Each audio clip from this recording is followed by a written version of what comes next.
Bonjour à toutes et à tous, j'espère que vous allez bien. On se retrouve pour le brief du vendredi 13 octobre. Il est 8h30. Aujourd'hui, on va parler donc des news du jour, du ratio long and short, de l'open interest et du funding, des liquidations, et on parlera enfin d'analyse technique. Et on va essayer de comprendre, est-ce que le mouvement va être de nouveau baissier ou est-ce que tout simplement on va reprendre une hausse. Donc on verra ça en fin de vidéo.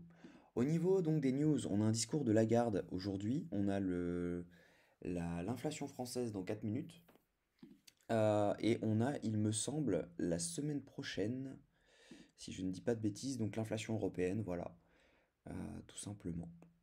Donc pas grand-chose, ensuite on aura pas mal de choses le jeudi, mais ce sera à peu près tout en news importantes.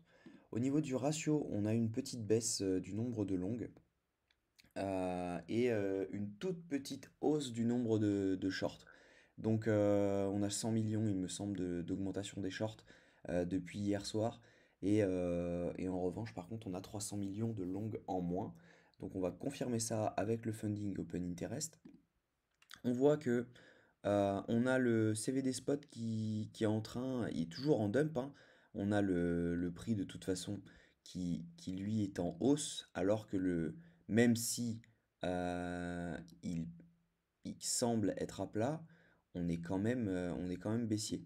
Donc ça veut dire que c'est pas le spot qui fait monter le prix. Et quand c'est pas le spot qui fait monter le prix, en général, on commence à avoir un problème. Donc là, on voit que clairement que le funding augmente avec, tac, avec un open interest qui lui augmente également. Même si on a eu une petite liquidation avant, on voit quand même qu'il y a une belle augmentation. Donc c'est des longs qui s'ouvrent, tout simplement. Parce que là, sur le ratio, on a uniquement Binance. Celui-là, je ne le prends pas puisque il est sur Bitfinex et c'est des ordres, à mon avis, qui sont pas prêts de se faire liquider, étant donné que même à 15K, on avait les 2 milliards 5. Donc je pense que il faut pas prendre en compte ceci. On va prendre juste en compte Enfin, personnellement, je prends en compte uniquement Binance sur le ratio. Et là, il y a tous les exchanges dessus. Donc autant, vous voyez, il y a Binance, BitMEX, Bybit, Yobi, Kraken, OKEx. Et là, c'est pareil. Et là, c'est pareil. Donc voilà, c'est ce qui est complémentaire du ratio. Donc on a du long qui s'ouvre depuis ici. Donc toute la montée là, on a du long. On va regarder les liquidations. Et ben, au niveau liquidation, on commence à en accumuler pas mal sur toute notre descente, ce qui est plutôt cool pour envisager un rebond bientôt, mais pas maintenant. Parce que on a toujours nos liquidations dans la target que j'ai depuis 2 semaines et demie maintenant. Les 25 600, c'est vraiment ma target. Maintenant, à voir si on ira un tout petit peu en dessous, donc 25 200, 25 300 à la limite, pour vraiment faire peur à tout le monde, rect toutes les positions longues qui sont ouvertes depuis un bail. On va regarder ça techniquement. Mais en tout cas, ce qui est sûr, c'est que à un moment, on ira. C'est sûr qu'à un moment, on va y aller. Donc là, on est actuellement dans le FVG. Alors, hop, je vais enlever ça. On est actuellement dans le FVG, donc c'est un endroit où on pourrait potentiellement redump ici. Parce que tout simplement, on avait laissé de la liquidité là-dedans, ok? Et ben tout simplement, on revient chercher ça et ensuite on peut repartir tranquillement. Sauf que il faut bien prendre en compte le fait que on a la trendline ici, tac, tac.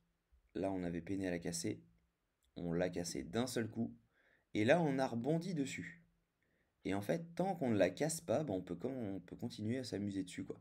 Et à un moment, on fera ça. Et donc, du coup, la trendline, elle peut permettre un rebond du prix. Admettons, tac, ça pourrait un peu nous embêter.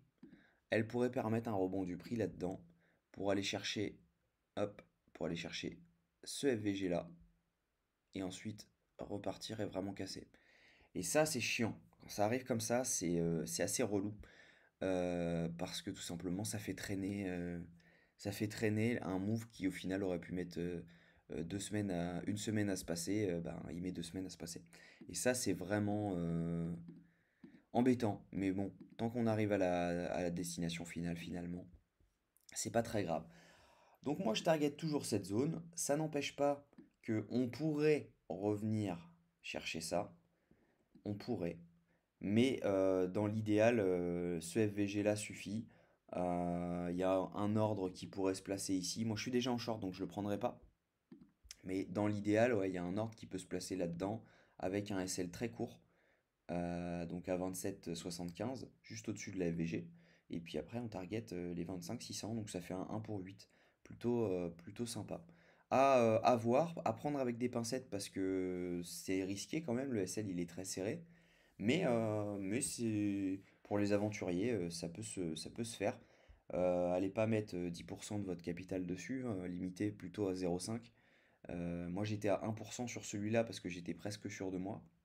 Celui-là, on n'est pas sûr, c'est une zone de rebond, mais on reste pas sûr quand même.